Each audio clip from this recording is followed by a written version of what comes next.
تو میں تو اہل حدیثوں کو بھی بولتا ہوں کہ یار آپ اگر اہل نہیں بنتے حنفی، فقہ حنفی کو فالو نہیں کرتے، شافی کو فالو نہیں کرتے، تو کوئی بات نہیں، آپ ایک پانچواں فقہ نکال لو. آپ قرآن و سنت سے مسائل نکال کے نا، جیسے فقہ حنفی میں آپ کو ملے گا کتاب الطہارہ، کتاب الوضو سے لے کر سارے حکام، کتاب الحدود تک، تو آپ بھی ایک ایسی کتاب لکھو. ہم جہاں چار کو برحق سمجھتے ہیں، ہم پانچویں کے بھی صحیح ہونے کا ہم کہتے ہیں بھائی چلو ادھر نہیں تو ادھر چلے جاؤ. اہل حدیث پانچواں مذہب کیوں بنائیں گے جبکہ اہل حدیث کسی مذہب سے استفادہ سے تو منع نہیں کرتے، لیکن مذہب کی تقلید سے منع کرتے ہیں.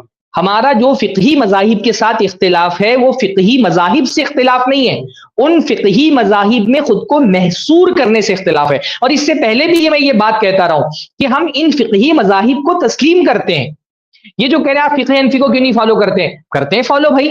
ہم نے ابھی پچھلی مرتبہ بتایا کہ بہت سارے مسائل میں جہاں دلیل کے اعتبار سے فقہ حنفی کا قول راجح ہوتا ہے، فقہ حنفی کو فالو کرتے ہیں. آپ ہم پر یہ الزام لگا دیں کہ ہم فقہ حنفی کو فالو نہیں کرتے، ہم فالو کرتے ہیں فقہ حنفی کو، لیکن کس بنیاد پر؟ تقلید کی بنیاد پر نہیں، تحقیق کی بنیاد پر. ہم فقہ شافعی کو بھی فالو کرتے ہیں، کس بنیاد پر؟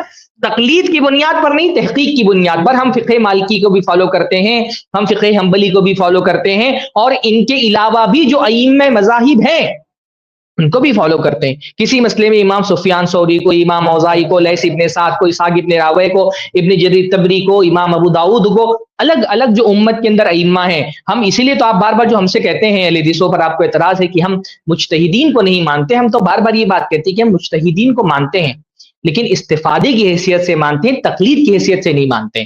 تو ہم کیوں اپنا یہ سارے مذاہب ہمارے ہیں، آپ ہم سے یہ کیوں چاہتے ہیں ہم کوئی نیا مذہب ترتیب دیں، اور نیا مذہب ترتیب دے کر کے اور ہم جس چیز کے مخالف ہیں آپ چاہتے ہیں کہ وہی کام ہم خود بھی کریں، کہ ایک ایسا متعین مذہب کا دائرہ بنا دیا جائے جس دائرے سے باہر نکلنا جائز نہ ہو.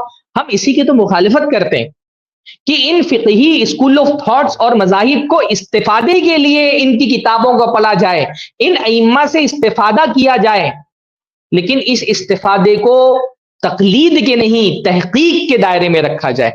ان مذاہب سے فائدہ اٹھایا جائے ان کی دلیلوں کی بنیاد پر. باقی ایک مذہب کو جو آپ ہم سے یہ چاہ رہے ہیں کہ ہم ایک مذہب ایسا بنا دیں طہارت سے لے کر کے اور بیوع تک کے جس کے تمام مسائل میں کوئی ایک ہی فتویٰ ہو، اور جو اس مذہب کو فالو کرنے والا ہو وہ اس فتوے سے خروج نہ کر سکتا ہو چاہے اس کے سامنے دلیل کتنی ہی واضح آ گئی ہو. آپ ہم سے یہ مطالبہ کر رہے ہیں، یہی تو وہ چیز ہے جس کے ہم خلاف ہیں.